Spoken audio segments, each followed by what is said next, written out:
gentlemen, you are listening to Deathmatch Russell Podcast. Let's get it on! Come into the ring, step into the fire, see what you want, baby. If your heart has desire, get up, get knocked down, get up, get knocked down, get up, get knocked down, down. Podcast, Deathmatch Russell Podcast, Deathmatch Russell Podcast, Deathmatch Russell Podcast, Deathmatch Russell Podcast, Deathmatch Russell Podcast, Deathmatch Russell Podcast. And good evening, everyone. You're listening to another episode of the Deathmatch Russell Podcast. And my guest at this time, the Natty Daddy. How are you, my friend? Hey, I'm living the dream. How are you? It's not beer, but it's Starbucks right now because I got to work tomorrow. Hey, whatever gets you through. Whatever gets you through. Caffeine, all right? Caffeine, alcohol, you know how it is. Hey, I feel it. So anyway, man, how you doing? Pretty good? Good as always, man. Yeah. It's we're expecting a big snowstorm this weekend, I'm hearing. Yeah. on Not Saturday. excited about. No, not me. I might just have to have a couple cold ones and a case in my refrigerator to stock up for the weekend. I think that's exactly. Everybody else goes for the bread and eggs. I just go for the couple extra cases. Absolutely, you gotta, and plus, hey, what better way than to be on watch wrestling? Go on IWTV or just watch any kind of wrestling, or if you're not on a show, if you're on you know what I mean? If you're booked this weekend, are you booked this weekend? I don't think I have anything this weekend. I got next weekend's my big weekend. Semi-local. Everything's around Indy. It's gonna be a fun one. Oh, we'll talk about that later. We'll plug that. Exactly. We'll plug the hell out of it. Yeah. But anyway, so you've been to a couple of Game Changer shows. I've been seeing your little presence known. That's good to see you on the scene. And the way that you just come in there and do your thing and have fun and just get in there. It's interaction, Exactly. I'm here to entertain. Yeah, and if you can't entertain, then what are you going to do, right? Be one of those guys in the back, behind the curtain looking in, right? Of course. But what got you into Hung wrestling? out. What got me into wrestling? No, you're good. You're good. Yeah. So obviously, if it's not completely transparent, Stone Cold was a big factor in my life growing up. But I think the biggest aspect that got me in, John Cena, dude. He's by far right there. John Cena captivated me.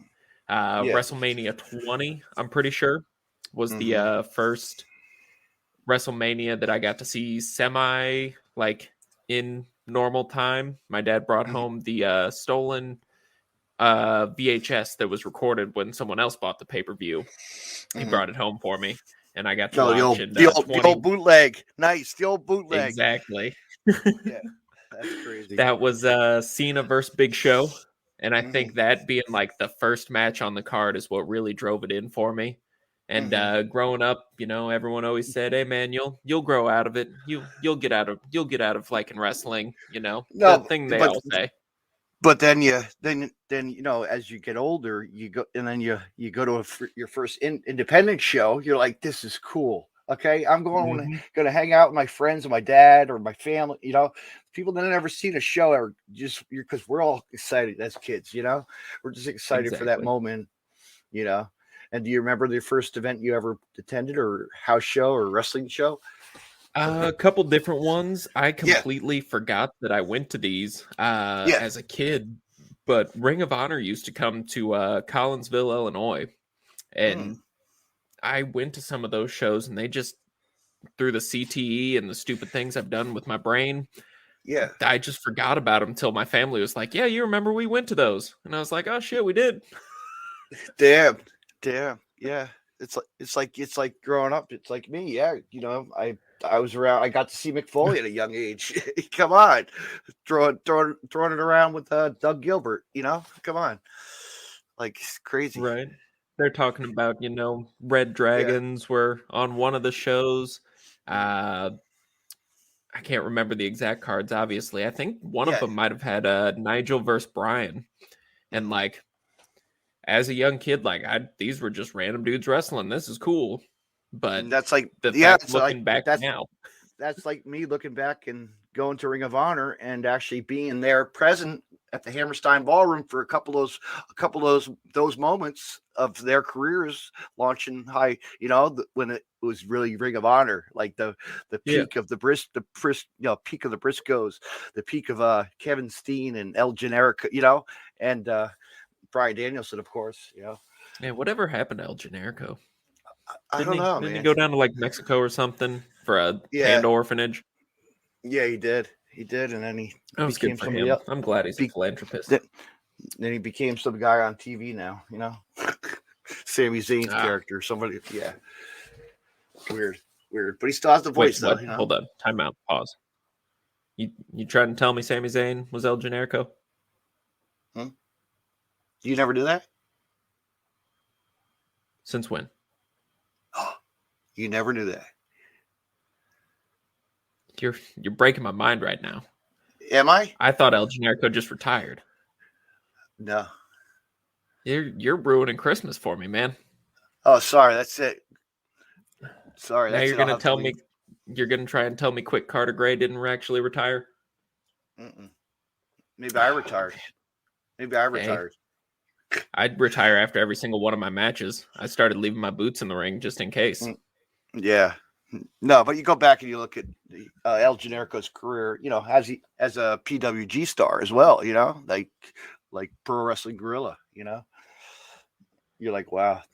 Moments like that, it's like that place like that's where you want to be, Right. That's the we've seen a couple of our friends go big there. Alex Zane, Tony, yep, Leo, who Blake. else? Yeah, Blake. It's crazy. Got the whole shebang there. Killing it over there. I know. But as far as you're killing it too. You're no big superstar name in the world of wrestling. It's okay. You're just one of those guys working your way up to the top. That's where you want to be. Yeah. Hey, I'm just having fun with it. Whatever happens. I put my all into it, and we'll see. Yeah, plenty of stuff coming. I mean, the Game Changers are coming back. Back to Atlantic City, Dallas. They're coming all over the place now. They're doing their run again. It's exactly full circle. It's the full circle again. And the perk of being out of the Midwest, I can make any drive pretty easily. So Atlantic City's only about 12 hours. Us Midwesterners are like, if it's under 12, that's a drive. If it's over 12, it's still a drive. We'll just complain a little. If it's over 20, we'll think about a flight. Yeah. I've done the 12 hours before. Trust me, I've done that to Chicago. The very first time Game Changer came, I was the extra helper. I had to help because we didn't have a big crowd back then for the freelance. The very first GCW freelance crew. Yeah. It was pretty fun. So I got to run the doors around the ringside for Marcus when he jumped off the top of that little structure, on the rooftop there. So shout out to it's a crazy world we live in.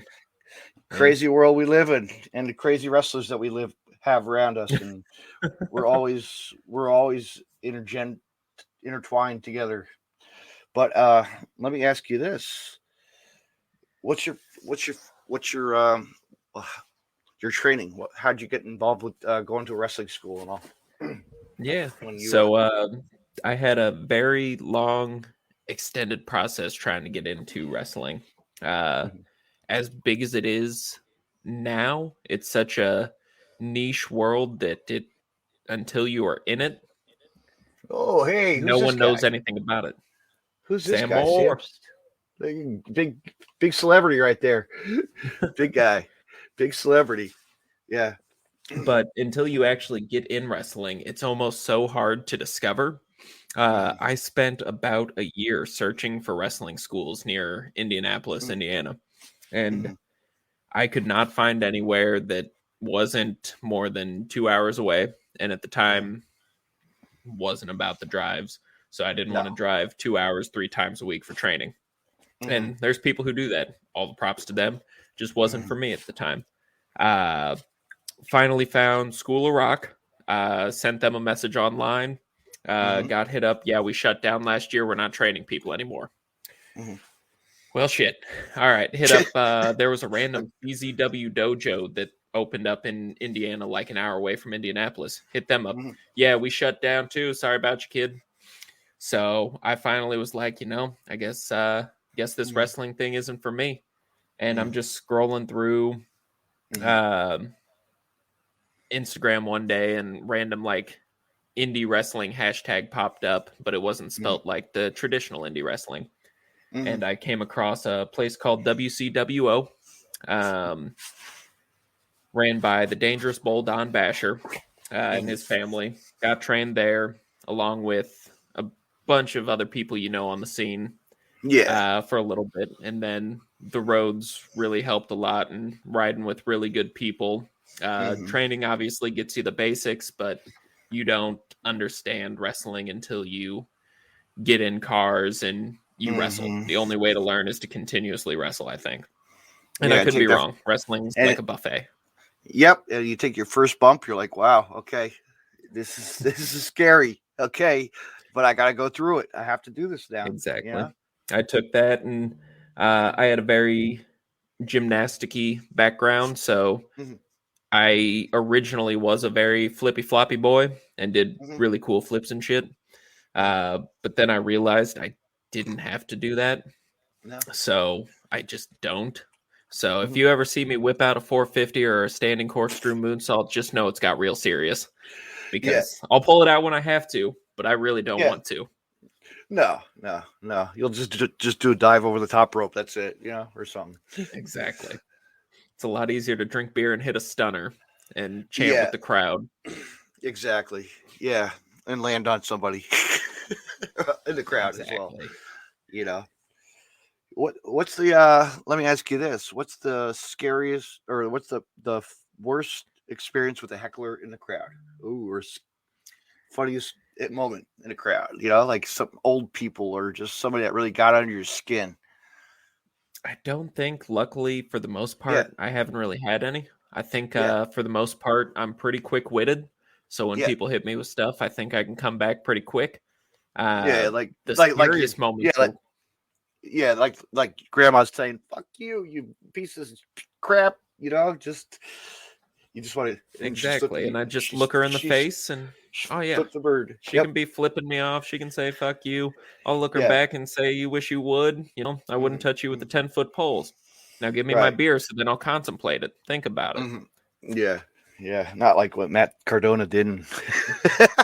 To my friend, shout out to him. Mittens. Shout out to, that was funny. Classic. I can't. That just made. Did you see that? That just made TMZ. When he hit the Bruta mist. Yes, that made TMZ already. I had a feeling that would. Probably Mojo or somebody, his ex-partner, came on a pot, on and TMZ. I'm like, oh, great. Right. Hey, he's got to get out there. He's got to make a name. No, he really, Matt Cardona, come on. Everybody, we all bash on him all we want. He's still a wrestler, and he's doing his job, Exactly. I mean, we're here for reactions. Exactly. That's like Jeff Jarrett, when he came out to Effie and did his thing, to prove him, Because I think the scariest moments overall are when the crowd doesn't react or doesn't say anything. So probably to answer your question is when the off chance. I wrestled a show where they weren't wrestling fans. They were there. They were bodies in seats, and they didn't care about interaction. They didn't care about what was going on in the ring. They were just sitting there with their hands under their butts. Yeah. And you just don't know what to do. You just kind of, you try and change it up and try and see if, do you guys like this instead? Do I need to break my arm? Will you guys cheer then? Do I need to just toss you a beer? Will that loosen you up some? So that's definitely the scariest. Yeah. Right. What's the shindiest wrestling promotion you ever been to? Like crappy, like really like run down. Like you're really so much. You're trying to get me heat, man. You're trying to get me heat. The heat is on. Come on. I won't name names. No. But there's a. I can tell a story about the time that Brad Cash actually went to a place and it was like KKK members running around with pitchforks. I haven't had it that bad, but I've been on. I've been on shows where there's about 7 people in the crowd. Yeah. I've been on shows that are in the middle of random fairgrounds. Fairgrounds. I've been in random youth outreach programs that I wasn't told ahead of time because I don't think I'm the best for a youth outreach program. Unless so. There's certain ones I might be, but for the most part, I'm not. I've been booked for church shows. There's a lot of feds that I don't belong in that I wonder if they've ever watched a single one of my matches before hitting me up, because especially those companies were the ones that reached out to me, not me reaching out to them. And I question. Absolutely. Yeah. And they look at me after the match. They're like, "Hey, if we bring you back, will you tone down the beer? Like, can you just not drink beer?" And I was like, "I mean, I can, but I have to charge you double my rate." Sorry. Yeah. Yeah. You're gonna order me cases of beer? Come on. Exactly. I need a couple kegs. I'll do whatever you want if you pay me more. That's the rule. Yeah. But learn that one from Effie. Yes. Now you've been to a couple of Game Changer shows on the East Coast already. Haven't you? I was on. It wasn't technically Game Changer. It was JCW. Yes. Yep. The affiliate program. Yep. Yes. And what was that like for you to come and to see? A different atmosphere. It was cool. Yeah, it's a great atmosphere out there. I enjoyed it. I was in a big 4-on-4 match. It was when they were doing the Survivor Series-esque style. That was super great. exciting. That was really cool how they did that. That was pretty neat. Obviously, overall outcomes weren't in my direction, but they put my team up against Josh Bishop, and I think anybody goes up against Josh Bishop, they're in for potential murder. That man, he hurt me a little bit, but then he also beat up his own team. So I think he had Nasty Leroy and Dilf and some other people, and he just destroyed his own team while he was at it. So I think hopefully I did well enough that Oh, hello, Everett Lee. Shout out to my friend Everett Lee from the Everett Lee podcast. What up? He likes to pop in these random podcasts as well. If you want to join, he's more than welcome to join us. Hell yeah. Everett, are you free? I love doing this. I pull him in. Let me see. I want to see if he wants to come and join us. He loves coming and chatting.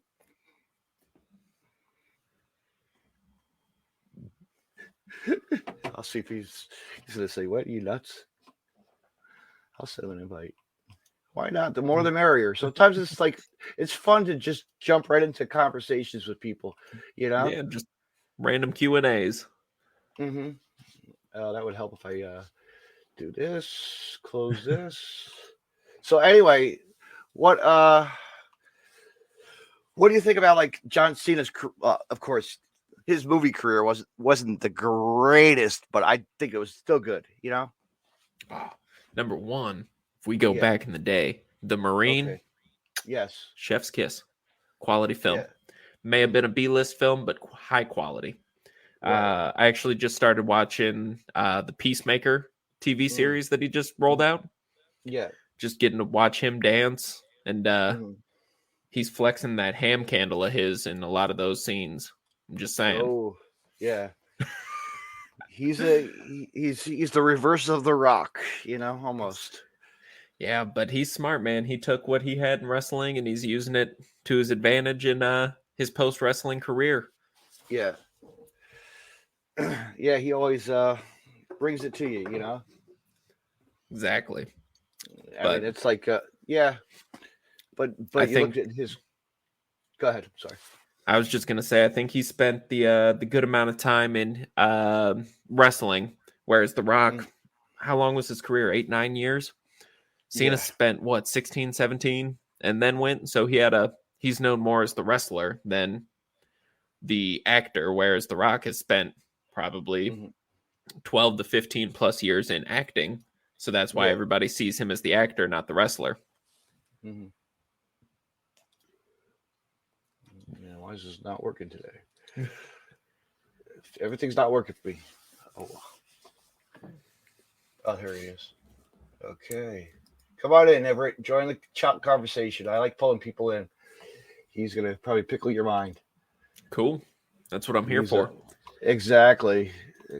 And he'll go right into it with you. He'll be like, wow, come on, Everett.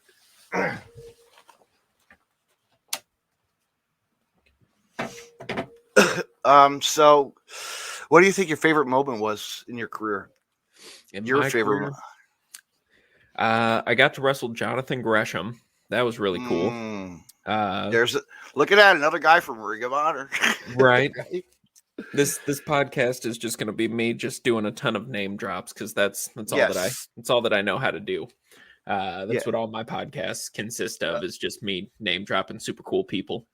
Okay, he's not joining us. All right, never mind. Okay. But wrestling Jonathan Gresham was really cool. Super cool dude. Great competitor, obviously. Great mind for wrestling.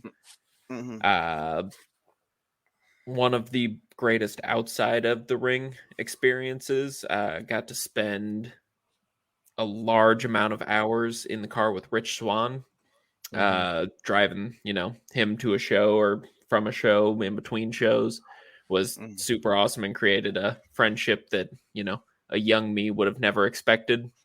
Gave me the life advice of if you pop the boys, you'll pop the fans.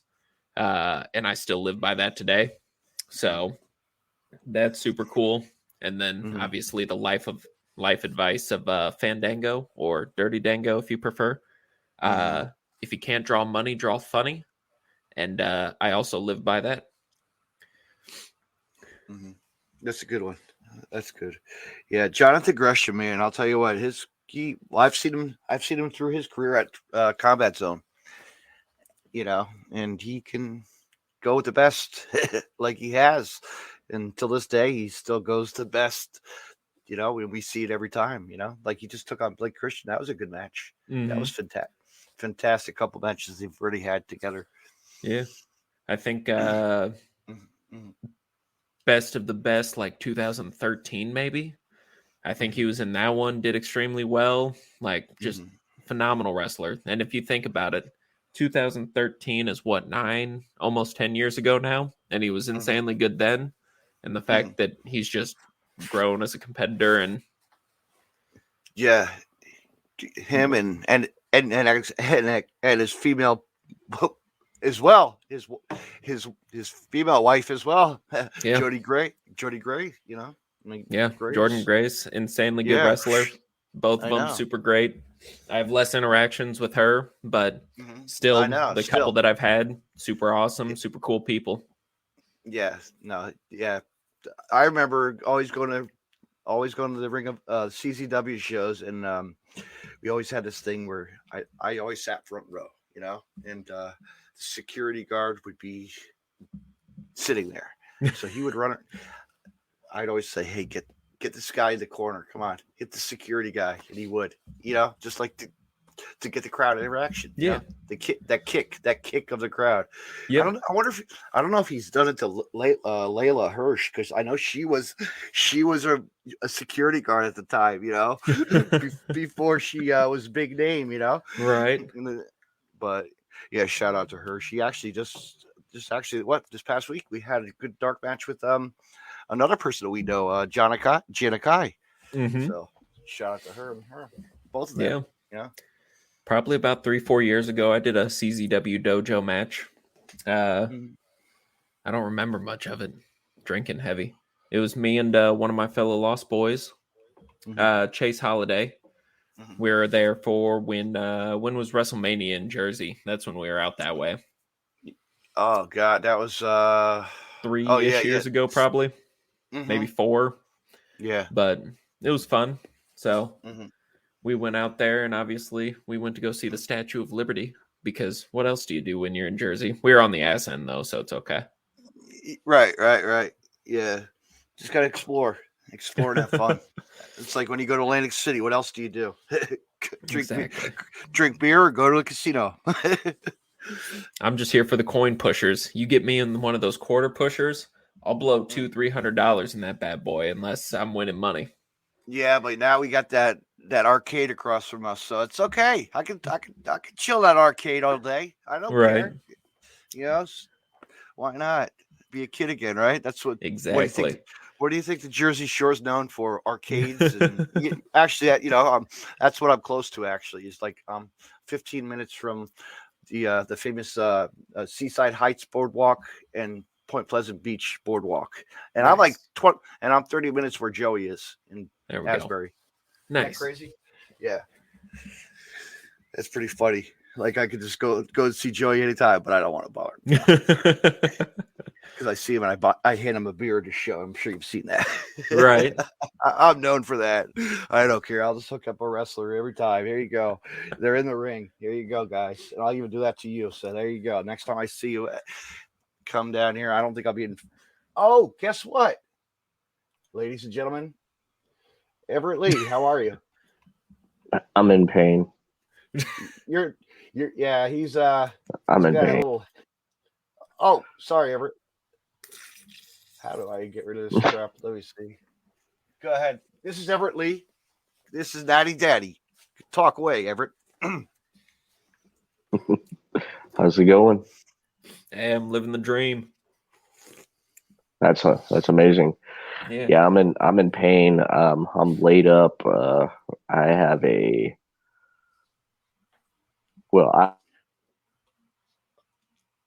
kicked him out already, man. You really just hit him with the super.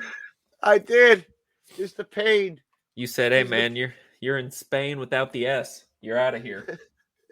He did that to himself. He's going to jump onto his system. Watch. Yeah.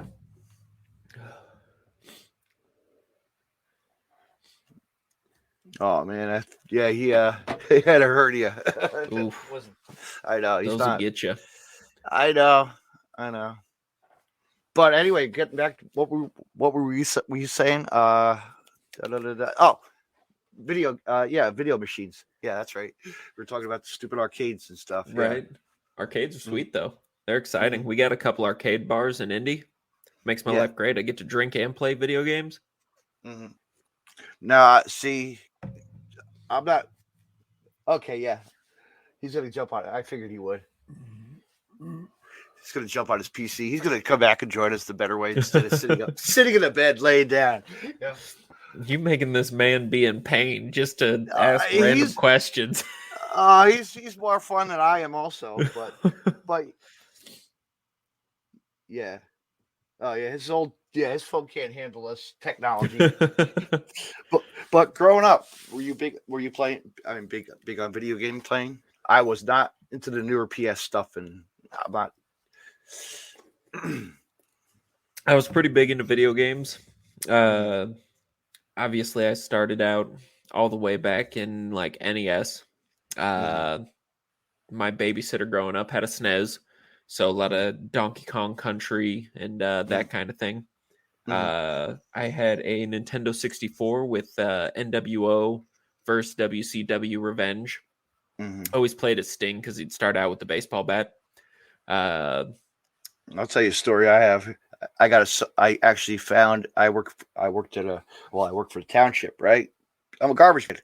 Okay, one year I had a job as a parks guy. I was working on parks one time. I go look in this one garbage can. There's this Sonic system, full system. Guess what game was on top? Guess what game was on top? In your house. In your house. So yes, and it worked. I was like, nice. This is all. That's a score. That's great. And then I went to like Xbox, PS2. Played a lot of those. SmackDown versus Raw, the whole shebang. Yeah. And then obviously Xbox 360. I have an Xbox Series X. Still do some gaming here and there when I have some time. Super excited for 2K22 just because they brought back my GM mode. And I've always been a sucker for my GM mode. Hand me the book. Yeah. Right. If I can't wrestle, just let me draw up a card and let me be the booker man. I don't want to spend my money because money, and wrestling's a money pit. But give me someone else's money. I'll run some mean shows. Oh man, that's right. Gaming, man. I'll tell you what. Through the years, it's just progressed. The technology. It's all technology. I mean, like going to the arcade, playing fucking Super Mario Brothers. You're like, or Pac-Man. We're like, what is this now? You got like the modern day death one. Right. Did you? I saw a photo. Love him or hate him. I saw a photo of Tom Brady's first Madden appearance to his current Madden appearance, and it's just insane because he's been in the league so long that his character in Madden 2001 or whatever year is, the graphics in 2001 weren't that great, and nowadays they're almost as realistic as it gets. And the fact that in a short 20 years we can evolve that much makes me really excited for the future. Yeah. I see. When I was playing the wrestling games, I was never creative. I could never create a good character. I could never. But now it's like, all right, these guys could add this and this and this, and it's just like, or a friend just does it for them now. Right? It's like, all right, you got your character. This guy looks really professional. Yeah. I never tried to be professional in those games. I just tried to add myself into Crime Time's tag team for no reason other than Crime Time was super cool and I loved John Cena and I felt like it was a cool fit. Yeah. If we could go back and create two hot Steve, two Scotty, two Hottie, that'd be kind of right. Exactly. I mean, we just recently seen him. It looks pretty good for his age. Shout out to him. I would love to wrestle Scotty Too Hottie, even in this day. Yeah. I was watching a match of his on, I pulled it up and on YouTube and I saw him wrestling Ken Anderson, Mr. Anderson. Oh my God. They hammed it up the whole night. Just the way that they interacted with the crowd. It was just great. He knows how to do it, man. He gets it. Yeah. Because when you got to do your role. You got to play your character. Exactly. And if you don't play your role, then what are you doing, right? You're gonna be the guy on the opposite of the ring. No, nobody wants Scotty Too Hottie to come out there and have a 60-minute, 18,000 falsy match. No, they want to see him come out there. They want to see him hit his 3 dance moves, and they want to see the worm. Once they see that, happiest fans in the world. Yeah, and if Brock Kishi's in the house, then hey, be happy, right? Exactly. Yeah, I'll never forget the time I've seen him so many times wrestle. Oh, it's funny just seeing him squash people. And here he is once again. Everett Lee, how are you, sir? I'm in pain. Just I know you are. You're telling you. He dragged you all the way over to the PC. I know. Yeah, he did. But go ahead, Everett Lee. This is Daddy. Try this again. Take 2. Yeah, my phone, it can't. It couldn't handle it. No, it's just a basic phone. Everett, we were just talking about gaming, like growing up, what gaming and stuff. We were just talking about all. Yeah, Everett's a gamer, so nice. Yeah, well, got a PS4 sitting right here that's been sitting here for about a year. I put in a game, went to play GTA 5 online one day, and stuck the disc in, loaded up, and all of a sudden it made a noise and it just shot the game out. Like, okay, so I stuck it back in, everything again, started playing, shot it out again, and it's one of the first. I believe it's one of the first models that came out for the PS4, and the first run of the whatever model, and it pretty much it's like almost like the red ring of death from the 360. You bought a disc gun. Now you just got to start aiming it at people and start shooting the discs at them. Pretty much. But I play. I think the closest to video games I do play would have to be the Wii U with my daughter. That's it. Wii Sports on the Wii U. That's about yeah. She's gotten good at bowling and other stuff on there. So you're just gonna have to start pulling out the cheats when you're doing the start out with 10 pins, then 20, 30, 40, 50. That little side game for Wii bowling. On that last one, if you can roll the bowling ball on the bumper all the way past the pins, it drops an invisible boulder and knocks over all the pins. Really? Look it up. Super cool cheat, and then you look real cool when you do it. I've been playing we haven't played it in a while, but what is it, the 100 pin bowling? That's the one I'm talking about. It has the little cheat there. I got the highest score on that. Nice. Yeah. I got the highest score on that. Kingpin Everett right there. Yeah. Kingpin. Yeah, video games. I have a couple handheld like emulator like systems that have like games on it. I got this one. It looks like a PSP and Everett, PSP. Can you take over? Look at this. I'm going to vanish now. So you get to take over now, Everett. Bye. He does this. This is where we could talk shit about him. Right. So, but there's one of the little handheld emulators that has like about a bunch of games on it. It has like Super Nintendo, Neo Geo, Sega Genesis, Game Boy Advance. It has all these games built into it. And I've been playing, Mario World. Going back playing Super Mario World. Nice. Back when I was a kid, that stuff was easy. Now it's hard now. My thumbs, man, I'm getting arthritis playing it now. I tried to go back and play that somewhat recently, and I remember getting, deep in the game. Now I get to World 2, and I'm like, I got nothing. I'm dead. I've been watching, what is it? My fix for video games. I've been watching Ronda Rousey when she'd get on here and on Facebook Live, and last week I was watching her play the Metroid on Switch. Nice. I definitely want to get a Switch now because I do. I want to get a Switch because of that game now, because I was watching her play it. I'm like, wow, I love Metroid. Super Metroid, I tore that up, man, on the Super Nintendo. Right. Back in the day. And then I had, on the old Game Boy, I had Metroid 2. I tore that up too, man. Yeah. That was always fun to actually play. So, right. I bought for nostalgia's sake. It was for the PS2. It was called The Warriors, based on the movie in I remember that 80s, The Warriors. And it's such a niche game because not a lot of people played it, so there's not a lot of copies. So typically the game goes for like $50 nowadays, and I scored it for like 20 off some random dude off Facebook Marketplace. So I stole that, and nuts. I have it sitting here, and I'm waiting for my buddy Adam Slade, fellow Lost Boy, to come over to the house so I can have him experience the fun game that is The Warriors.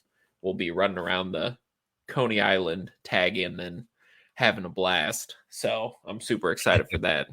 And then one of my favorite movies. Oh, high quality film. Not enough love.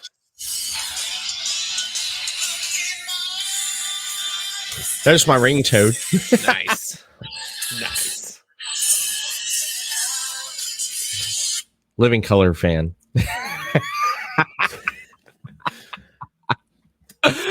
Yeah, I forgot to mute it.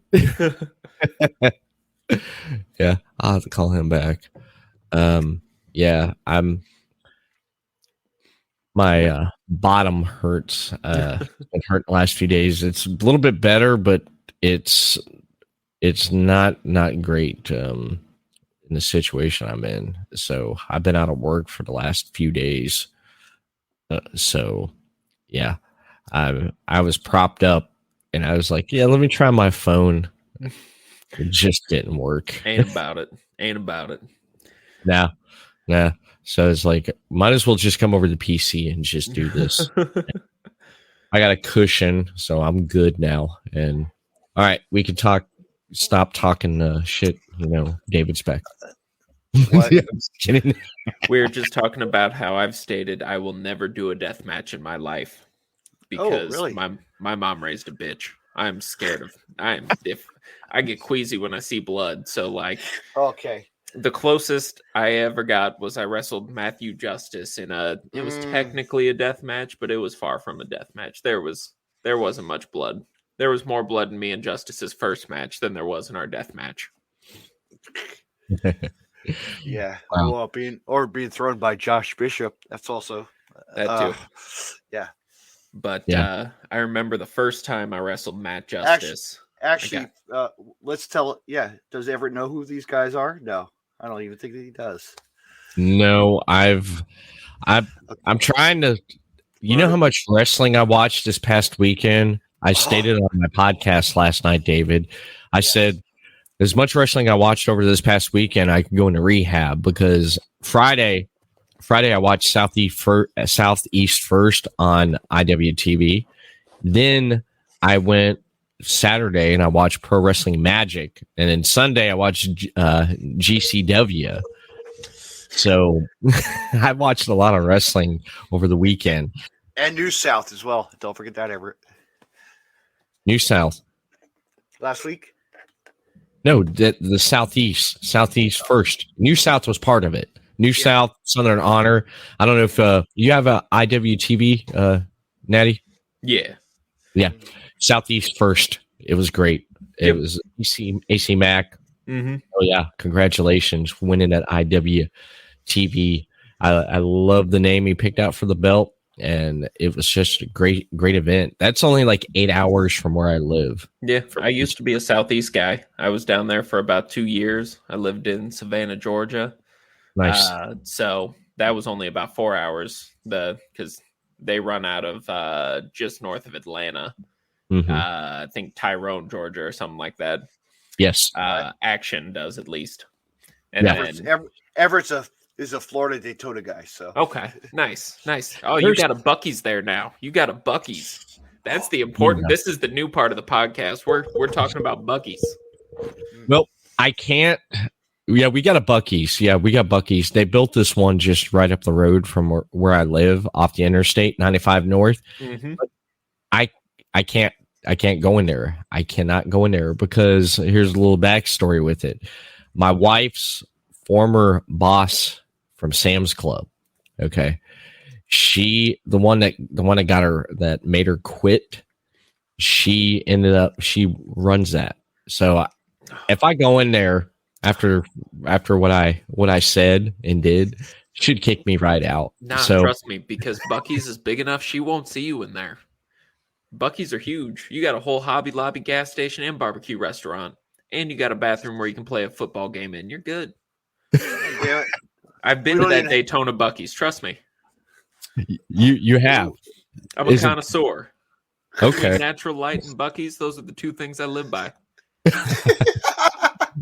But I'll tell you the situation that happened. So they built the new Sam's Club right over next to where that where they built that Buc-ee's, and she was there, and one of the team leads was giving her hell in the bakery. So she basically it wasn't even in her department. She came back there and just started on my wife. So she left. She quit and she left. And then when she told me, I said, "Are you sure you quit?" She said, "Yes." I said, after she told me what happened, I said, "Okay." So I grabbed the phone. I was like, I had her number. I was like, I basically told her, I was like, don't you ever disrespect me or my family again, you effing hypocrite. I called her hypocrite. And I sent it to her. I told her, I was like, you must be proud of yourself because you know what? We don't even have we don't even have Buc-ee's here. Okay. Yeah. God damn it. I will. I think I will have to go. I will have to wear a disguise and just go in there. Just put on a fake mustache and some glasses. Unrecognizable. Actually, if I put on a John Cena shirt, she won't see me. See? Exactly. You get it. I think they only go as far up north as northern Georgia, and I think they're opening up one in Kentucky, Tennessee area. So they're slowly tiptoeing their way up here. Nice. Yeah, I figured, hell, I can at least do that. Put on a John Cena shirt and just walk in there. I will. Yeah, if it's that big, I may give it a try because I've seen some of the tumblers and stuff that have Buc-ee on it, and I'm like, man, I'd love to have something like that. Man. It's a great experience, trust me. And fingers crossed, there's a low chance you'll actually see her there. And they're open 24/7. So realistically, if you just go in late at night, if you think she's a daytime person, you'll be good. Yeah, I could go in there at 2:00 in the morning. Yeah. I've been in Buc-ee's at 3 a.m. before, and they're still popping, going crazy, having a blast, and I'm dragging my dead body in there, just slumped, grabbing barbecue and beaver nuggets. Okay, you recommend the beaver nuggets, and what else? What do you recommend if I walk into a Buc-ee's and I want to experience Buc-ee's? What should I get? Probably minimum of do 5 things. Number 1, go in the bathroom. Greatest bathroom of all time. Like, I can, as a man of the road who puts in multiple 12-hour drives a month, Buc-ee's by far has the best bathrooms. They have probably 20 plus urinals and then 20 plus very private stalls, not the rickety doors going to fall off the hinges with a kid crawling underneath it. They're like full walls and then a real door closing you in. They have a bathroom attendant on like call in the bathroom like all day and all night. Like there's someone cleaning that bathroom constantly. So like doesn't apply as much for someone who lives in the town of Buc-ee's, but someone hitting the road can greatly appreciate a clean bathroom. When I'm still 10 hours from home and I have to go, the greatest feeling in the world not to have 18 needles stabbing out the side of where I'm going to grab the toilet paper from. A nice clean bathroom, phenomenal. Number 2, get the barbecue brisket sandwich. High quality barbecue brisket sandwich. Get the beaver nuggets. They're like a brown sugar corn puff almost. They're delicious. Number 4, they have a beef jerky wall. Get some beef jerky of your choice. Okay. And then number 5, probably grab an energy drink is what I do, but that's just me because if it's not Natty, I live on an energy drink. Yeah. And then just walk through the basically Hobby Lobby / clothing restaurant that they have because there is literally an entire second half that is just a retail side of like, if you can put a beaver on it, they have it. Overalls to you name it. You watch GCW this weekend, right, Natty? I mean, yeah. Okay. Did Sam Stackhouse? I had him on the podcast last week. I had him on there, and I was like stoked when I seen Sam Stackhouse show up at GCW. I got Facebook open, and I'm looking at Sam Stackhouse Facebook, and I want to share this right here. I'm dying laughing at this, man, because it is funny. Let's see. Yeah, right here. Check this out. All right. Pull it up, David. Right there. Look at that. That's on his Twitter there. Oh my God. Yeah, look what Matt put up there at the top. Can we blow this all the way up? There we go.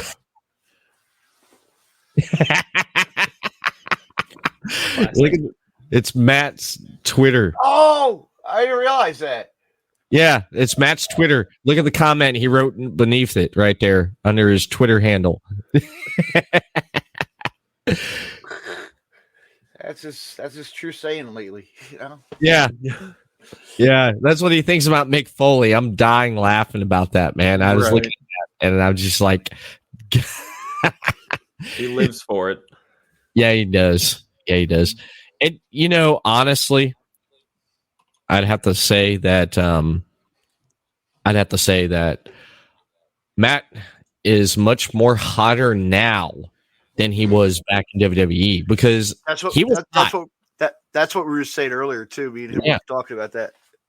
Yeah, he was hot. He was hot. He was basically, as Mick Foley put it, he couldn't have said any better. He grabbed that brass ring, but they didn't let him have it because he was there. He was, because if you remember, was it 2010, 11, right around there, 12? He was doing it, man. He could have been someone big, but they pulled the rug out from underneath him. And I feel he's much bigger now than he has ever been being on the indies right now. He knows how to connect with an audience. He can go and reach millions and millions of people. And the fact that now he has... That's like Jarrett. That's like Jarrett as well. Mm-hmm. Now that they have the audience and the ability to perform after connecting with the audience. Back in, like you said, 2010, 11, 12, somewhere in there, he was creating the Internet Championship or whatever belt he was running around with. And, you know, that was one of the most talked about things on, you know, YouTube and that side of things. And you could just never capitalize within the WWE for whatever reasons it may be. And Natty. Oh, go ahead. I'll finish. I have a question for you.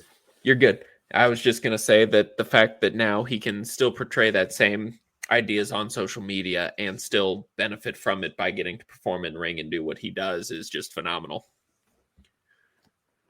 Yeah, it definitely is, man. I definitely agree with you. I was going to ask you, Natty, when you know, have you ever had a legend in the ring with you? Wrestle any kind of legends? I've wrestled the WWE's Eugene before. That was been fun. It was a blast. It was very exciting for me because Eugene was a great, like, hell yeah, growing up. Yeah. And the fact that I got to wrestle with Eugene in a ring is something that a young me would have never expected or believed if I told him going back in time, telling him, hey man, you get to wrestle Eugene. Trying to think if there's anyone else. I think Eugene's the big one for me. I've shared some locker rooms with some super cool dudes, some super cool legends. Bill Dundee. I was at there was a GCW Wombat show down in Tennessee, the very first one. I was on that show. I wrestled the Smoking Buds on that show, but you know, Bill Dundee was also on that show. There were crazy stories about that. Bill Dundee, he's a legend, man. He's a legend. That was the show that Tracy was on, wasn't it? As well. Tracy Smoke. Tracy might have been on the second one. Tracy was on the Nashville show, which was the day after the Wombat show. Yeah, and then then that building caught on fire or something, right? Got hit by a tornado.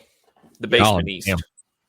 Wow. Which they rebuilt it, which is good. Basement East had tons of shows in there with Southern Underground Pro. Another really great fed. Super great.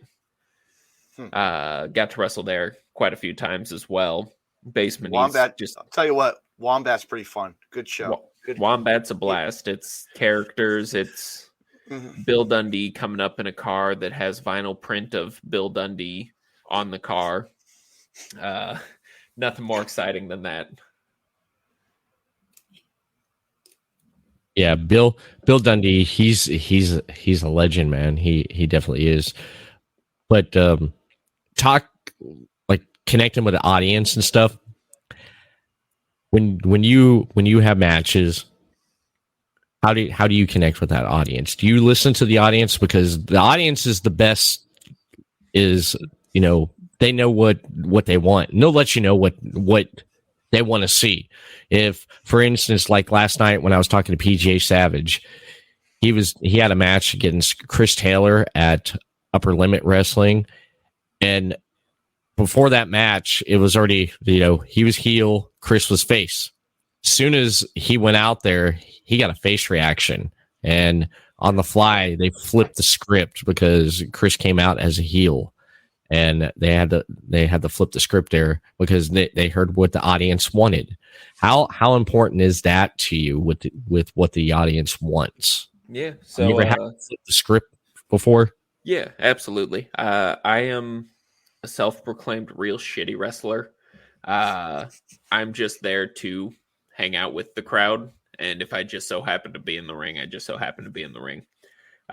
So fan interaction with me is extremely important.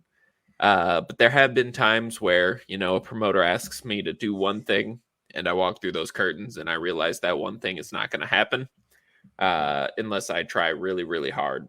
And there was one time I wrestled, it's actually in the same building that Wombat runs in, the Gypsy Joe Arena down in Tennessee. Wrestled a guy named Teddy King. Super cool dude. He's retired now.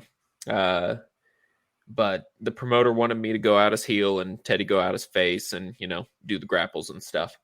Second I hit the curtain, everyone was all about it. Second Teddy hit the curtain, everyone was not about him. So we just kind of looked at each other and gave the little head nod and realized what we're going to do. And, you know, the unspoken fighting rules of, you know, I'm going to be the good guy. Right. I love that on the fly that you mix it up that fast, man, because you have the audience to let you know, man. It's amazing how you can do that. It's like wrestling. Anything can happen. Anything can change within a minute. You know, I've experienced. Yeah, Everett's been backstage and done video graphicing or nice work. Yeah, I worked last year. I worked for CFWE, Championship Family Wrestling Entertainment, out of Lakeland, Florida. Okay, I was their production video editor from January to September, and I've seen a lot happen with pretty much a card being set and then changing 3, 4, 5 times. And then even at the show, right before showtime, the card changes right again, right in the middle, cutting promos, filming promos. Pretty much changed. It's a September show, and the main event was supposed to have JDX defend the CFWA heavyweight title against, I forget the person's name, but he couldn't make it. So on the fly, they had to get someone that was equal to him, which worked out great. Which they got Max Dawson, and they're like, Max, you're not being a heel tonight. You're going face, and you're going up against our heel champion. So he cut a promo. He's more natural as a heel than a face, so he had to, you know, adjust it and change it up there. And it was a great match. But seeing cards change on the fly, and then seeing matches getting cut during, you know, post production there, the booker calls me, Thump Dupree. He's like, cut this match, cut it, you know. So card is always subject to change. Yeah. Exactly. That's why they put it on there, man. That's why they put it on there. Exactly. But Everett made the camera angles look a lot better professional. He made it look we go. You know, yeah. And no one taught me how to do this either. Because if you watch the January show all the way up to the September show, you see the evolution of it. The best shows out of those 9 months would have to be May, the May show, Deception, and July would have to be, Punishment. That one, DOA, the crowd was hot in August for DOA. Everett, and didn't they run it out of a auto garage? Yeah, body shop. Yeah, they ran out of body shop, man. It looked pretty neat because when you watch. Can we play a video? Ever? Let's play a video. Yeah, let's do it. All right, pull video up. But yeah, the promoter Thumper Chapman ran it out of body shop right out of Lakeland, Florida. Man, you wouldn't even know it was a body shop. Once the rain came up, the owner moved the cars around, everything. He loved it. The owner of the shop sit there and watch it, and his I think his granddaughter, she loved it. They had to go somewhere one night for one of the shows one month. And they came back late, and she was so disappointed. She did not get to see wrestling that night. That's how much she loved it, man. She was upset. She wanted to see and also your wife would play concessions, right, Everett? Sometimes. Yeah, run concessions. Yeah. All right. Here. Let's see. Share screen. Man, this setup is so easy to do on StreamYards rather than there's the pretty much did the logoing right there. Made the logo and stuff for them. I got videos here. All right, go ahead. Click on one of your good ones, Everett. All right, let's let me see. There's so many on here. We got matches. All right. Yeah, this one was good right here. This match right here. Yeah. Yeah, I did the music and everything to it and stuff, man. Got the promos and stuff. The match card. Yeah. Oh, that's you. Oh, you got it up, Everett? Yeah. Oh, all right. Yeah. We don't need music right now. Yeah. Yeah, there's Thump Dupree right there, the booker. He did commentary with Tanya Chapman right there. And this is pretty much the main event here. Let me scroll through here. Let's see. Let me fast forward here a little bit. This is a triple threat. You got Vernon Black, the heavyweight champion, going up against who was it here? JDX and Draven Blaze. Yeah, look at the auto. That's crazy. There's JDX right there. Oh, there's the cars in the background. Yeah. Yeah, see?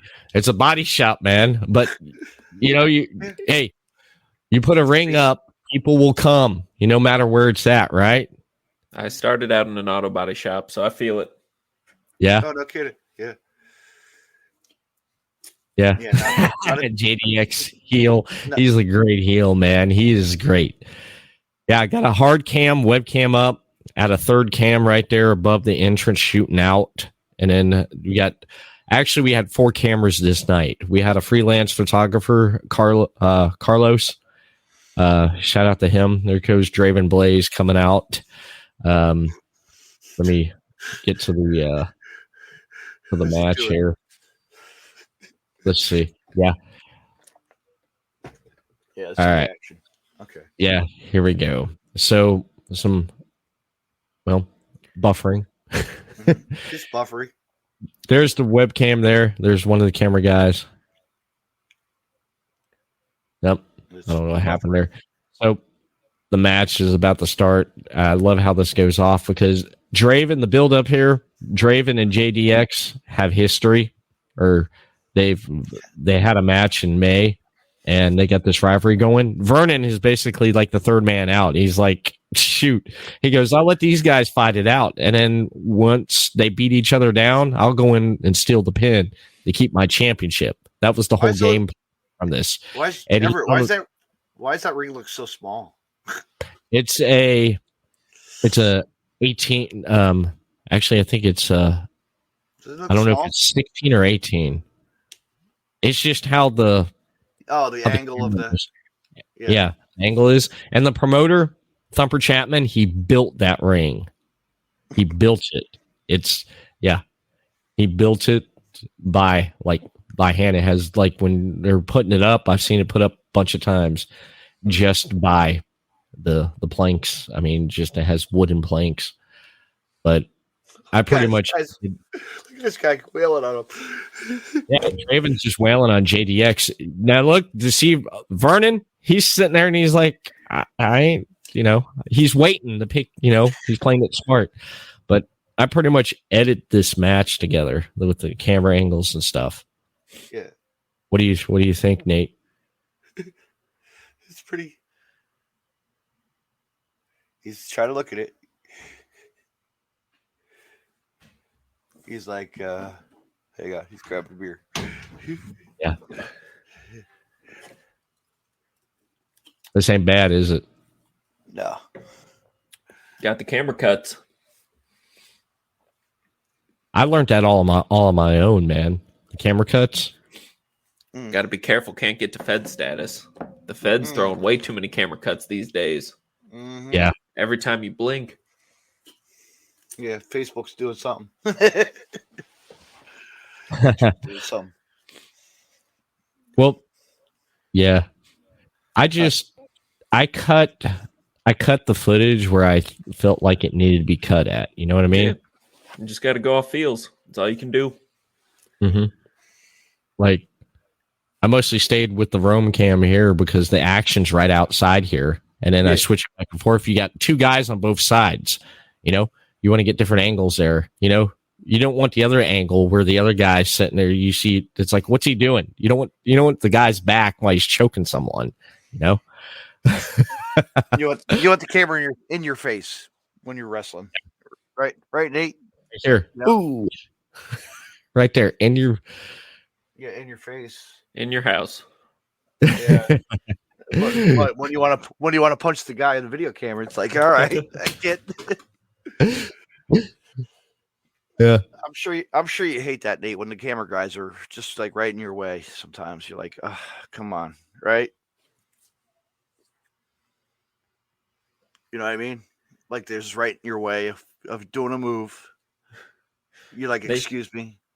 They like to move out the way most of the time. Mm-hmm. Every once in a while, a cameraman will catch a spare foot to the face or eat at some. Mouse for the most part. My boy Mouse wrestling photography. Shout out Mouse. Shout out to Mouse. Great. He knows to move. If I'm coming near him, he gets out the way real quick.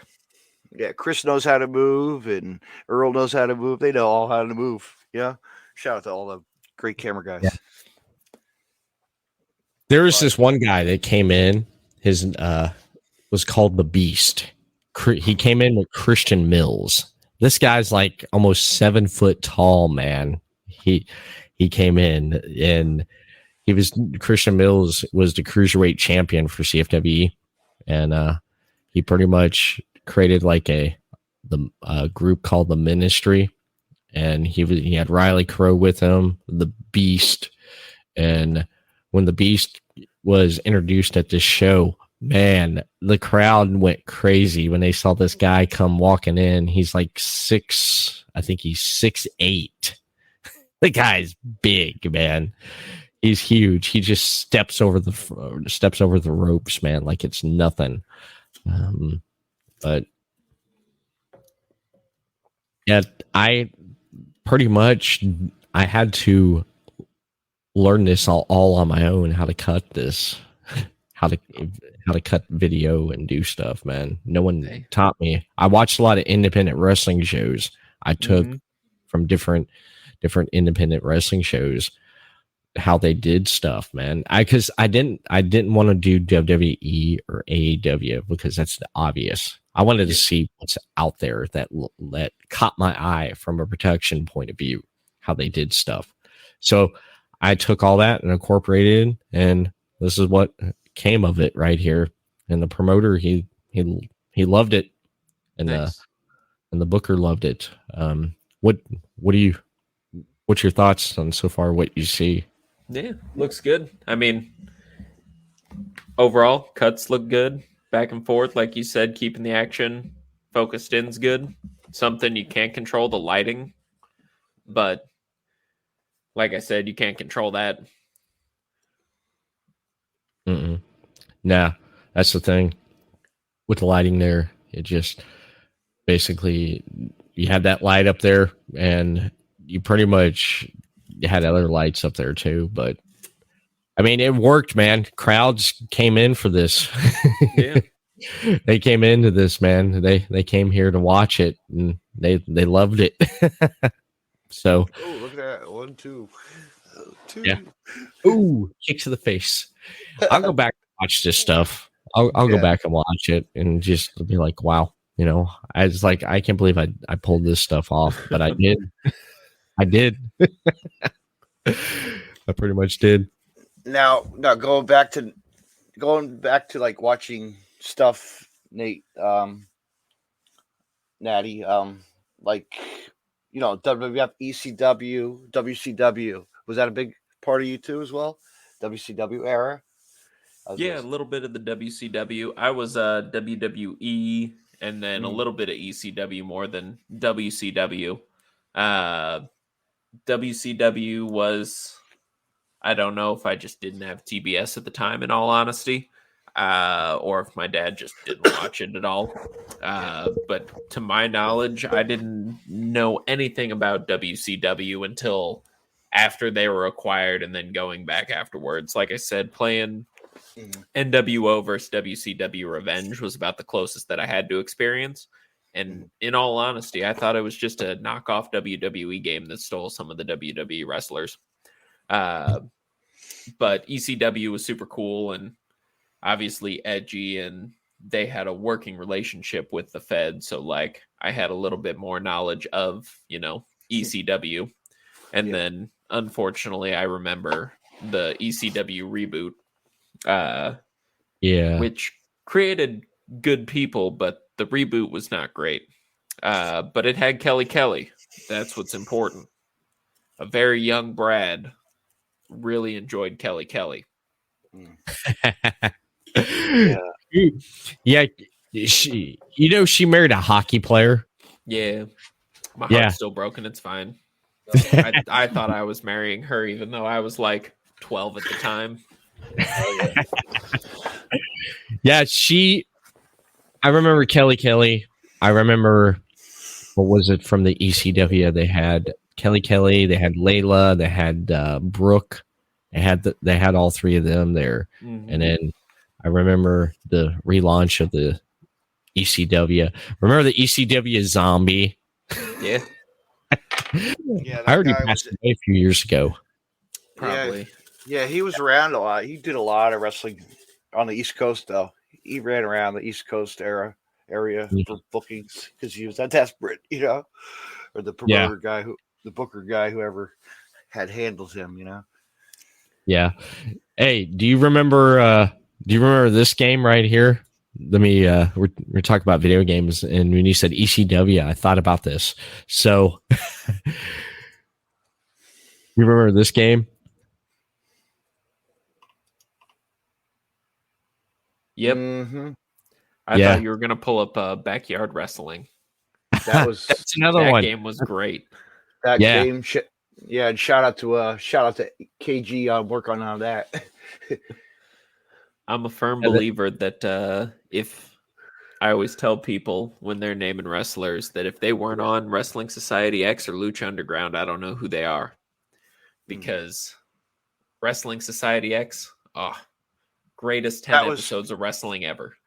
I remember the DVD set.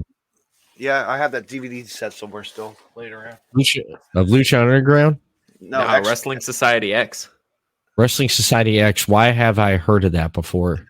Because it was on MTV. They had random pop punk bands on commentary, like Green Day, Good Charlotte, All Time Low, like all of these pop punk bands did commentary for them. Vampiro was a part of that, and I remember that now. Yeah, okay, pull it up, Everett. Let's pull it up. You need the very first episode. You guys have to go back and watch. I tell everybody the first episode has Evan Bourne, Matt Sydal versus Jack Evans, I think. Yes. And then the second match on the card is the Wrestling Society X Rumble, which is a Royal Rumble style match where once everybody is in the ring, it turns into a ladder match while also being an over-the-top rope battle royal with explosives and tables around the ring. Oh, can you find that, Everett? I bet you're pulling it up right now. Found a playlist of the complete series, man. Yes. Seth Rollins was in there too. Whoa. No way. X-Pac, Vampiro. It's Six-Pac. Six-Pac was in there. Six-Pac. Yeah, Six-Pac. But yeah, Tyler Black was in there. Jimmy Jacobs teamed with Seth Rollins as doing Teddy it for her. Teddy Hart when he was really doing his thing, you know. I go out of my way to talk to anybody who was on this show. So I bug Matt Cross about it all the time. MDog20. He was on there. Dude. He teamed with the other guy as the Filth and the Fury. Team Dragon Gate was great. Who else? Oh wow! Nate Webb was on there. 10 episodes. That's it. They were canceled before the 10th one even aired. It had 2 death matches. They only showed 9 episodes on TV, but the 10th episode was an exploding cage death match between Team Dragon Gate and the Filth and the Fury, and then there was a piranha death match between I think it was Los Pollos Guapos and I can't remember who their opponent was. But Nate Webb, Eric Cannon. I totally forgot that Nate was a part of that. Yeah. He was in the Trailer Park Boys. Yeah. Trailer Park and Jerry in the episode of Jerry as well. Springer. I think John Wayne Murdoch was on an episode of Jerry too. Yeah, him and Mickey Ducks. One man Mickey crew. Knuckles he was on also Jerry. In. Yeah. He was on Mickey Knuckles was on Wrestling Society Extra, which was an MTV exclusive on their website. So they would show like a post-show match, and it was only on MTV.com. And Mickey Knuckles was in one of those, if I remember correctly. Oh, nice. Like I said, you're good. Talking about old TV shows. Do you remember what was it? WWE Livewire. Remember that? Back when the internet started like getting in the early 2000s, they had, I think WWE had some kind of internet show that ended up being something like, if I can remember, I can't remember off the top of my head, but I remember like Livewire. I remember stuff like that there. I remember Velocity. Remember WWE Velocity?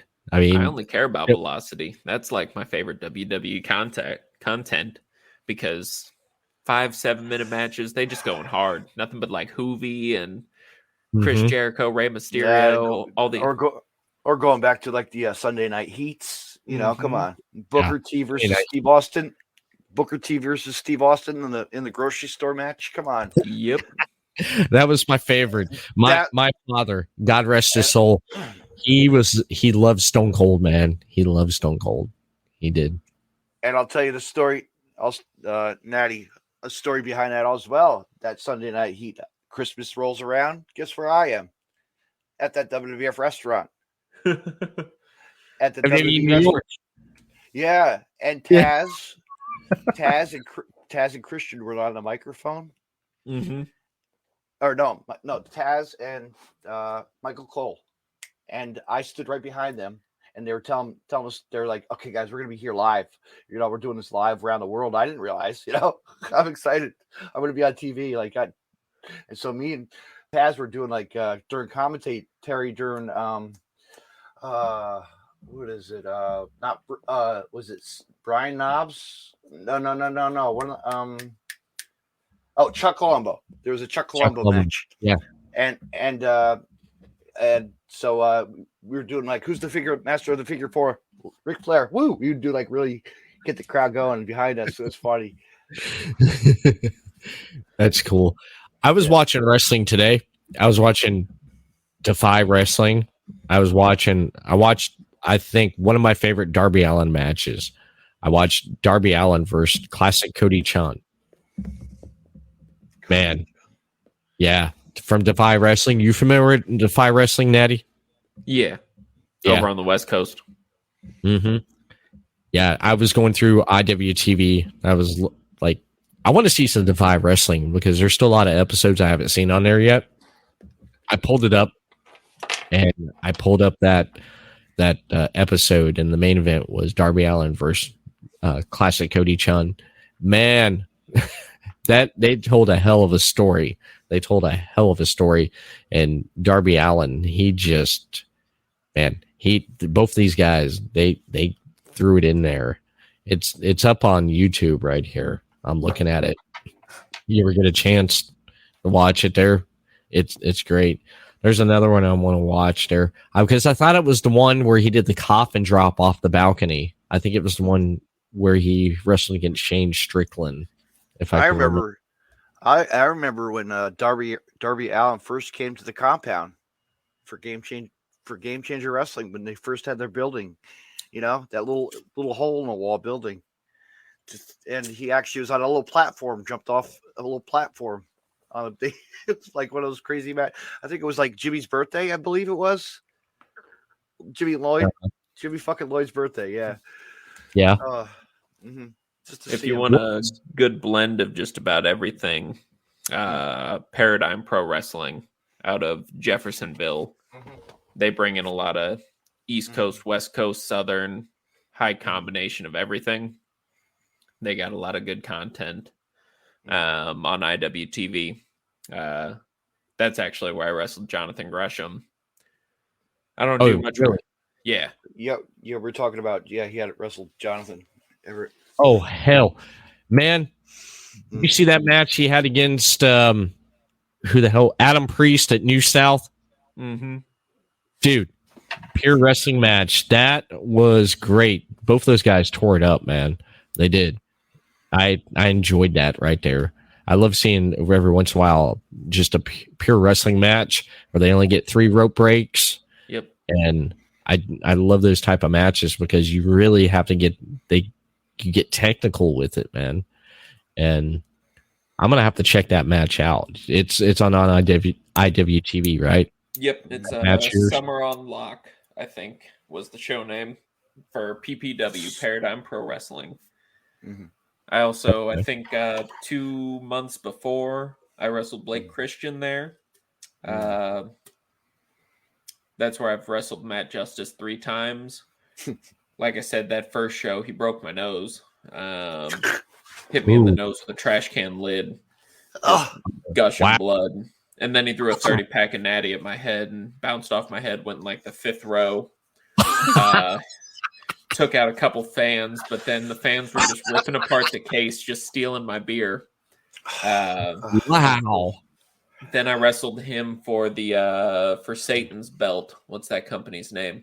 Blackcraft. I wrestled him for the Blackcraft Championship in a Stairway to Hell match. Blackcraft. Oh, that's my friend was working with that promotion. Bill from VOW. Gotcha. Yep. Shout out to. No way. Yeah. But I wrestled Justice for that, and then we finished it off with a Clockwork Orange death match in Indianapolis for I think it was when the Collective ran in Indy. Yes. It was the midnight show, and I finally beat him after 2.5 times of him whooping my ass. So that was fun. Wow. So I want to go back to that right there. The where you got your nose broken. Who was it again you were with? Matthew Justice. Okay. So what it was just a regular match, or what type of match was it again? It was hardcore. It was called the Heavy Hitters Tournament. And I think it was just it was technically a no DQ match. And we were at the world famous Jefferson Arena. Beautiful place. Yeah. It's a place. Yeah. It is a place. And we were brawling, we were fighting. There's a random staircase in the building. Brawling up the staircase. He went to hit me in the head with a trash can lid. On the way up, he just smacked me in the face with it, still hit me in the head. I rolled down a flight of stairs. I'm laying on the ground. I'm like touching my face. I'm like, all right, nothing's broken, nothing's bleeding. I'm good. And then all of a sudden I just felt warmth. And I touched my face again, looked at my hand, realized there's blood. I said, my mom raised a bitch. I'm quitting wrestling. I'm walking out of this building right now. This ain't it, Chief. I quit. And then I breathed. This has all happened in the matter of like 7 seconds. But like in my head, this is the 30-minute conversation with myself. I calmed myself down on the 8th second, and I'm like, I can do this. I can, figure this out. Right. Then he beats me up some more, climbs on top of, they have a crane machine, and hits me with another steel chair or something off the crane machine. We almost got the company thrown out the arena because you're not supposed to climb on the crane machine. He got in big trouble for that. Finished the match and still contemplated quitting wrestling because that hurt a lot, and my nose is still crooked because of it, because I'm a bitch. Damn. Now he took it. He took your 12-pack and he threw it, bounced it off your hand, and it flew out in the crowd. Yeah. So I started beating him up. I started coming back, and I put him in the corner, and I was going for a coast to coast. And I climb up on the top rope. I'm about to do a coast to coast, and I pinned a case of beer on his face before hitting the coast to coast. He just ripped it out, yeeted it across the ring, smacked me in the head, bounced off my head, went 5th row. Damn. And I'm pretty sure it was a 30-pack, maybe a 24. I can't remember. I got hit in the head. There's footage of all this. We straight up almost got kicked out of that building because of that match. But it was match of the year for that company, so that's all that matters. Oh, hell yeah. I mean, yeah, match of the year. Yeah, I would take that. I would definitely take that. I mean, hell, you put, you did. Is that out? Is that out there to watch? Yeah, it's on IWTV. It's the first heavy hitters tournament. First heavy. Okay, I'm definitely gonna have to like pull that up and watch that, man. Like Dusty Rhodes said, get some color in the match. I also went through a door. I think I got hit with an FU from inside the ring to outside the ring through a door. Wow. I took an ass beat in that match. Damn. Doors are I'll tell you what, the doors are the new tables of the era. They are. Yeah. They really are. Now I do got to ask you this. Okay, after the match, you go to the back. What did you talk to Matthew? Did you talk to him? What was the reaction from everyone in the locker room? And oh, sorry, I did this to you, man. What was that like? I mean, I think he said, "Hey, man, did I catch you?" Yeah. All right, my bad. Yeah, it's all good, man.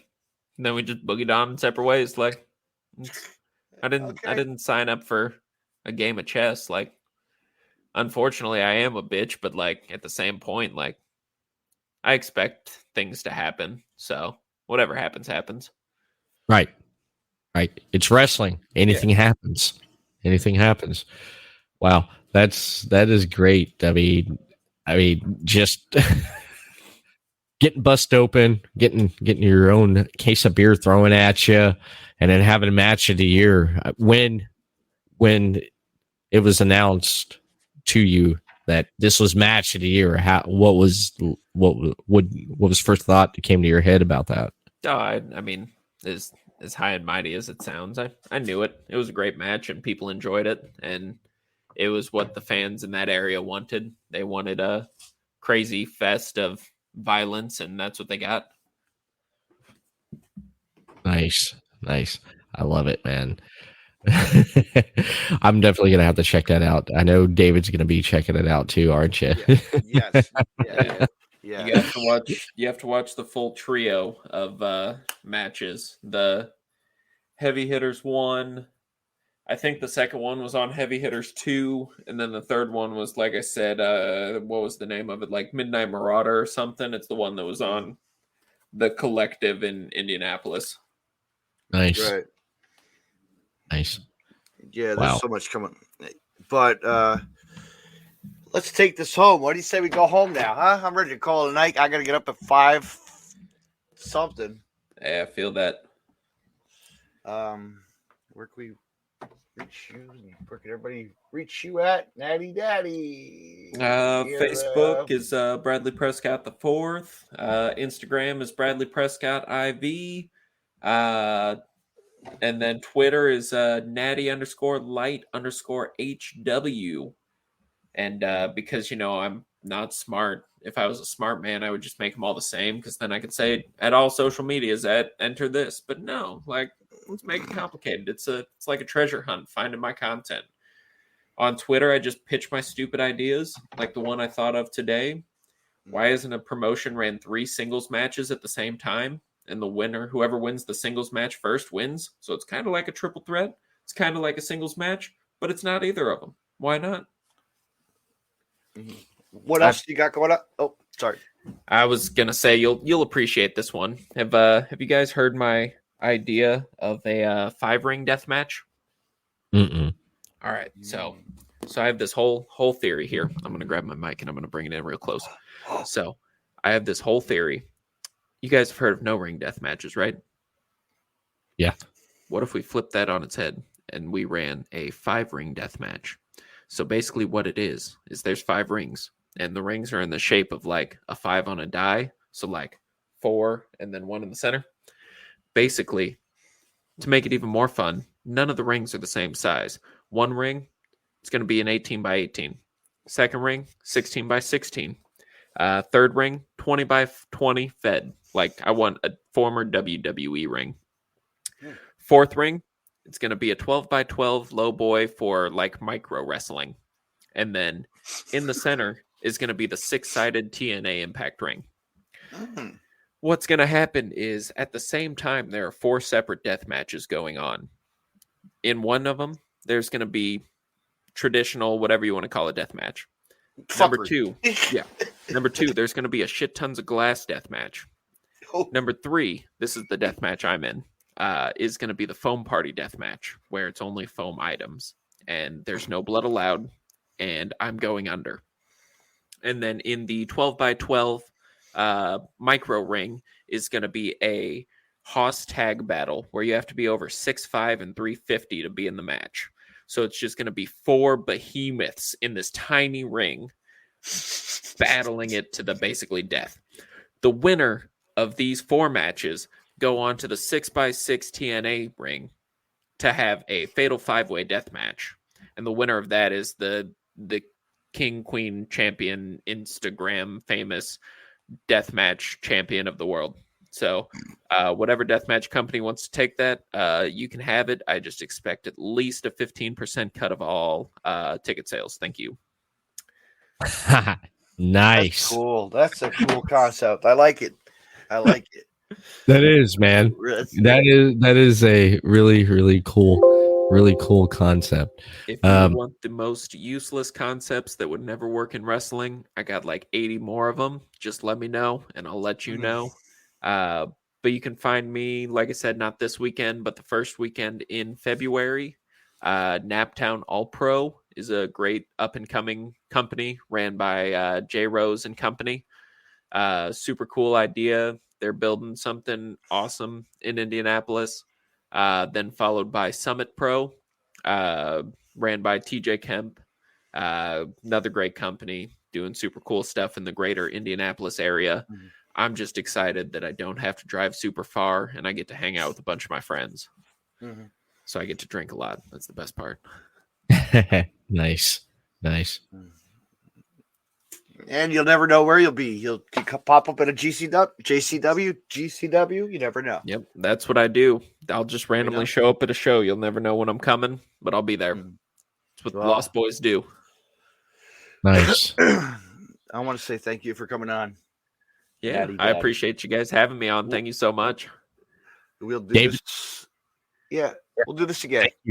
Thank you for having me. Thank you for pulling me in my state of pain right now. I appreciate that. You're always my pain. So hey, come on. Can I plug something, please? Can I plug something? Come on, you pulled me in here, man. All right, go ahead. My ass is killing me. Sorry, it slipped. Damn ass, man. All Where is it? Where is it? Everett, wait. Damn. Where's that? You won't. Okay, I'll give it to you right here. I don't have it. I do. If it pulls up here, bam. There you go. Yeah, my ass is just killing me right now. All right, Everett.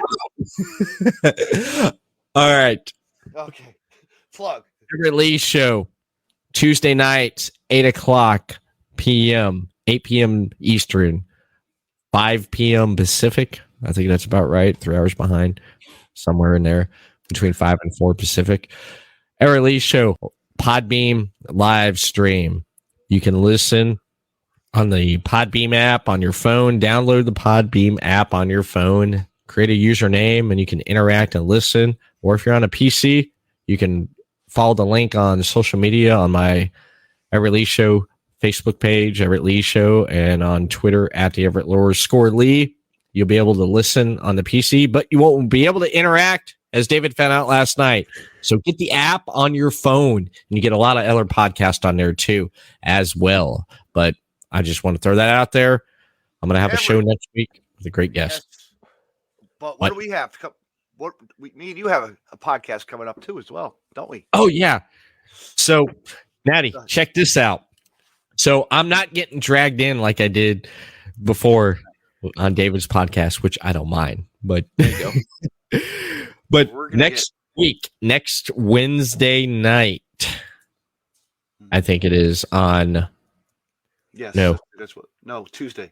Tuesday? Yeah, actually February 8th, Tuesday night. Or no, not Tuesday night. No, February 9th, I think it is. Yeah. February 9th, Wednesday night, February 9th at 8 p.m. Deathmatch Wrestle Podcast. David C. Russell with co-host Everett Lee. We're going to have the TCW Tag Team Champions on.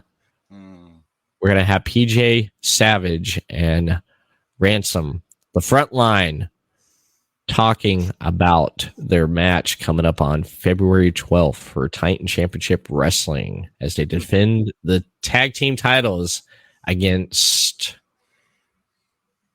Ross and Bradley. I've remembered. Ha!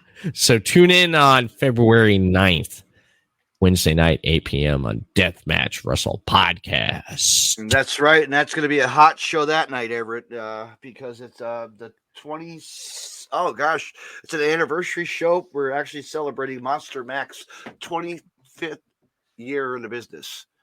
It's all for the Monster Mac himself. So Steve Monster Mac, this night's going to be dedicated to you, and all the matches are going to be great. They just threw up a cool flyer just recently tonight, and announced that the former worldwide JP Jersey All Pro Wrestling, one of the original announcers, is going to make an appearance. I'm excited for that. Mark Clemson, be ready for that. It's good. And a whole bunch of other Low Life Louis is going to be. There's so many matches that are going to be announced, and hidden surprises as well. Nice. It's a local wrestling federation by my house. So I'll be excited. There we go. So nice. I'll be nice. But if you can't attend the show, they will be also available to be watched on mobfitv.com. Mobfitv.com. You can purchase the app for like $10 and watch it on your phone. It's pretty cool. Nice. And that's it. Oh, but David, what do you got coming up on this weekend as well? David? Okay. That's right. On Sunday night, this Sunday night at 8 p.m., I will have professional wrestler, independent wrestler Tiberius Assassin on, and I'll be talking with him and see what he's about and much, much more. And stay tuned Monday night as well. I will have the Reverend Ronnie Roberts on. I'll be talking to him and see what he's about and much, much more. And of course, Wednesday night with frontline members in Everett Lee. We will be doing a podcast. Tune in for that, and thank you for coming on, everybody. Everybody, tune in to talk wrestling, and let's have fun. As always, support independent wrestling, and drink a cold beer on us from the Natty one himself, Natty Daddy. I got a Coke. Good night. Good night.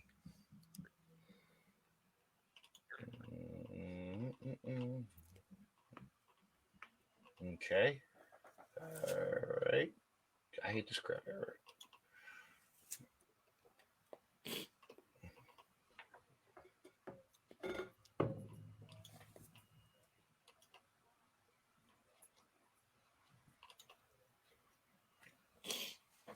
All right, here we go.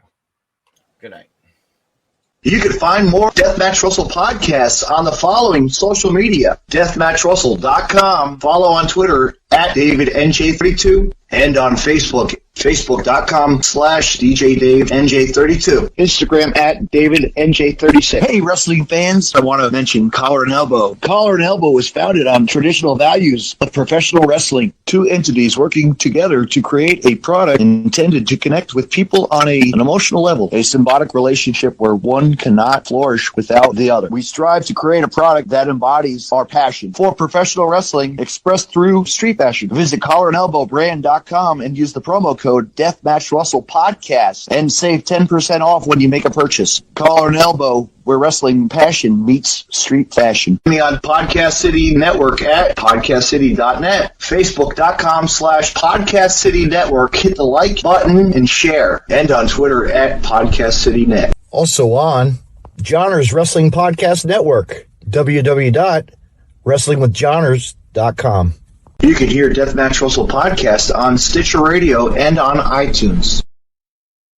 Hey, Natty, thank you for coming on, my friend. Of course. Yeah, I appreciate it. We'll do it again. We'll do another one down the line. Awesome. Sounds good. We'll have to get all the Lost Boys on here together. Yeah, we can. Absolutely. Let's do that.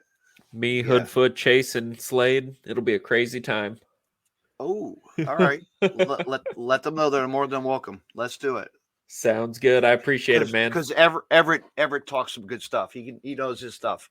Like good.